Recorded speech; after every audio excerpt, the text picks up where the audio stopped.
And thus we return to day one decks being week one decks instead. Welcome everyone. Today we're going to be taking a look at the 4 clans that were supported in set 17, the final set of the Link Joker era. And so we have, of course, Shadows with Revengers, got insanely good support. We also have Liberators for Golds. Damn, chat is popping off with the hey guys. And of course we also have Glenndios that came out, basically the poster child of this set, as well as Dragonic Warlord, the Rebirth. So I have been actually playing a lot of Revengers. I actually played tournament mode with them on Saturday and managed to win the whole thing. So the deck feels really good. I think this probably will most likely be the final deck list for the Decklist as well. So I'm not going to talk about too many details about it in this video, but let's go over it regardless. So you guys already know what Revengers do, like what Mordred does, what Raging Form does, you know, because you probably face it in global all the damn time. So what are the additions? Well, first things first, one of the best Shadow Paladin starters of all time, Judge Bow Revenger, came out. This guy says when he boosts a Phantom, so like Mordred Phantom, Drag Ruler Phantom, and the attack hits, you counterblast 1 and put him into the soul, search your deck for 2 grade 1 or less, and call them as rest. So this is, you know, it's already a good ability because it pluses 1, right? It goes to soul to replace itself and call 1 more card. So that's already a +1. However, there is a really good grade 1 that came out back in this time in the 15th set in the TCG, which was Swordbreaker. So Swordbreaker says, when placed from deck, soul blast 1 to draw a card.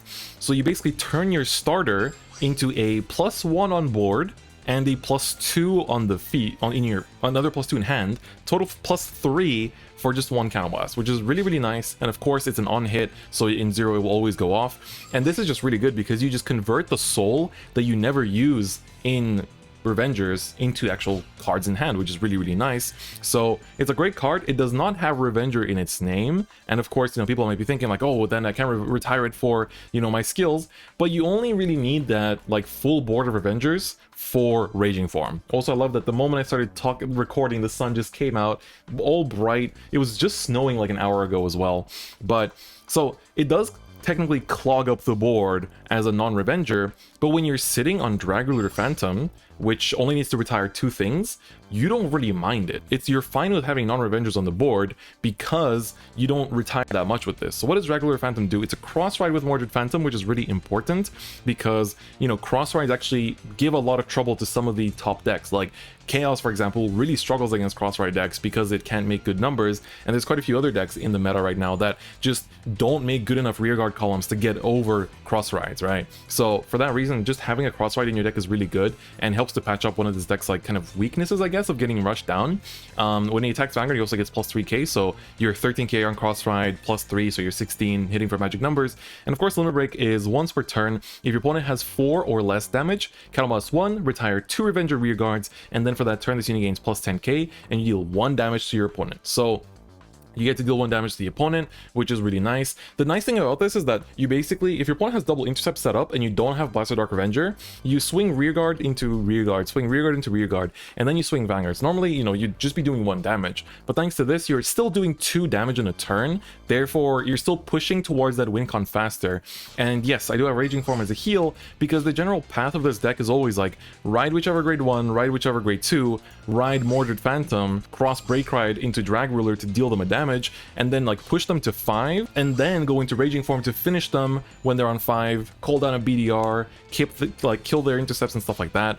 I'm also running the 1 Deermood because this is the 1 grade 3 outside of Raging Form that does not need Counterblast. I guess Mordred also doesn't need Counterblast, but oftentimes I find myself to be running out of Counterblast after like a Drag Ruler plus a BDR turn, and so like sure I can go into Raging Form, but sometimes you don't have the hand or the field for Raging Form, or you just like, you know, you don't have a second Raging Form copy in hand, you don't have enough resources to make it, so you just go into the Deermood, and he is a counterblast list like extra crit attacker, which can definitely help to close out games sometimes. You can experiment with this final spot, but again, I don't want to go into too many details, but that's basically like the new addition to the deck. Also there's Mana, who on place calls a grade 1 or less Revenger from your deck to the same column as her, and then at the end of the turn puts it back, so if you retire it, it doesn't go back. So deck thinning, deck winning. There's also a Mordred searcher that you can search out. So for example, if you really don't have Mordred, you can choose to go like Swordbreaker plus this guy, and his skill says like discard a grade 3 to search your deck for Mordred Phantom, so you always secure the break ride, which is really good. So that's the deck I've been mostly playing these last few days, so that's probably going to be the same deck list that I do for the Decklist, so you can expect that there. This Liberator list is actually Nico Fernando's.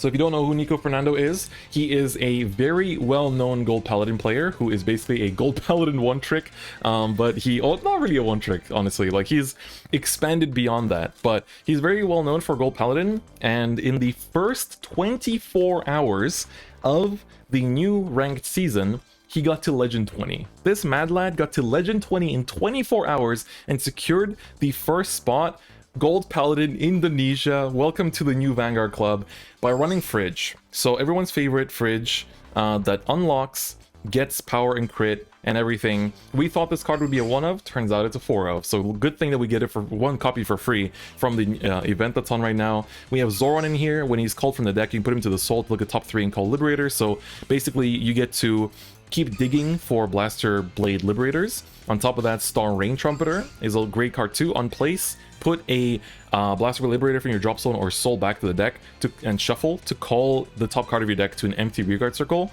and this skill prioritizes the drop zone. So this is really, really nice because it obviously is a free superior call and a recycle of the Blaster Blades. He is running the counterchargers as well because Alfred Counterblast 3, you do have counterchargers, you do have the, grade 1 counterchargers when the Blaster Blade Liberator is called in the same column, but, he goes beyond that to make sure that you're always being able to, use that skill to unlock and all those things, because Link Joker is very popular still. And of course, Limb Break 5, every time I should actually read the skills right. Limb Break 5, every time your Blaster Blade Liberator is called from the deck, gain 10k and a crit. So you basically, spam superior calls of Blaster Blade Liberators to get that extra crit. I've seen many screenshots where, he's at, 4 crit, just basically ragey essentially.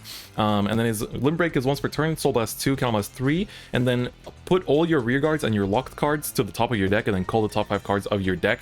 Look at the top 5 cards and call the Liberators from among them. So it doesn't call the trip that he's running here. So it's still a great card because it's Counter Blast 3 to basically reset your board, but you get to put a bunch of Blaster Blades from your field to the top and then call them out again, therefore being able to get a bunch of extra crit as well, which is pretty damn powerful. And if you call any amount of Zeniths, they also become Blaster Blade Liberators, which is also very good. So yeah, I'm really looking forward to playing this deck. I'm waiting for the free Fridge that we get in 5 days or so, or 4 days actually, and so I'm looking forward to actually being able to play this deck. I've been wanting to play Liberators for a long time, and I'm glad that I grinded ranked as well for these Zeniths. So I'm going to be doing a Decklist for that one as well for 100%. Glenndios, I'm a little bit disappointed with, but here is the build. We're playing heals on Glenndios because by having it in hand, there's less of a chance that you heal out of the actual game-winning Limb Break 5, or the Limit Break for that matter either. Or I guess you can't heal out of that because it's an act, but you can heal out of this if you're not careful, the Limb Break 5, which says at the beginning of your main phase, if your opponent has 5 or more locked cards, then you win the game. So of course, the whole thing of this deck is, using this third skill when you call a reverse rearguard to randomly lock one of your opponent's rearguards, prioritizing the back row, and that locked card does not unlock at the end of the opponent's next turn. Also, he gives 5k to all your reverses, and they cannot be locked by your opponent's effects, therefore giving a bad matchup for Chaos.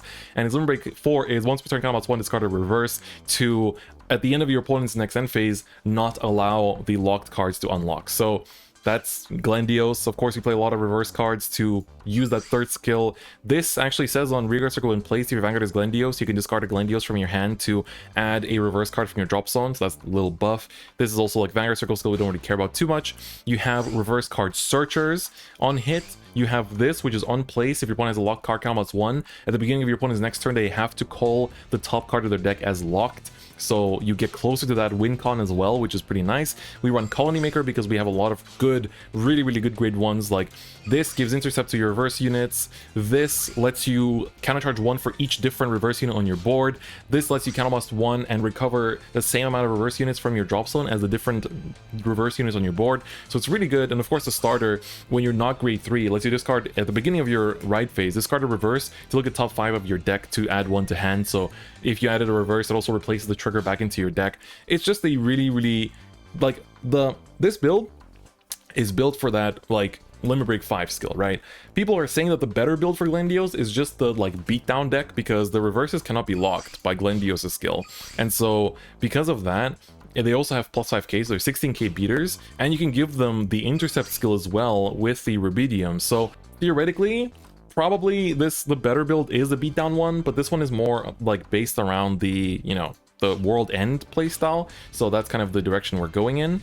And then finally, Dragonic Overlord, the Rebirth. This is, I haven't tested this build at all because I still need to craft, of course, my remaining Burnout and Overlord, but of course, this build is focused on the Rebirth. So Rebirth says, Limbrick 4, lock cards until you reach 5 locked rear guards of your own. He gets plus 10k in the following ability. Vanguard circle once per turn at the end of the attack it battled. Discard 1 to stand him and draw 2, which is a really good trade of, like, you know, just a +1 to hand, which is really, really nice. And of course, getting an extra attack as well. On top of that, when his attack hits a rear guard, you can count +2 and discard an Overlord from your hand to retire opponent's other rear guard, which is pretty cool because combined with the Overlord Break Ride, this is really good. The Break Ride says plus 10k. When you Break Ride, and if your Vanguard is an Overlord, get the following ability. Once per turn, when the attack hits a rear guard, count +1, discard 1, stand it, and draw 2. So you have to hit a rear guard with this. So you're usually going to attack into the intercept, but then if your one has 2 intercepts, you can hit and then use that second skill to count +2 and discard an Overlord to kill the other intercept, so the other 2 attacks go into the face. So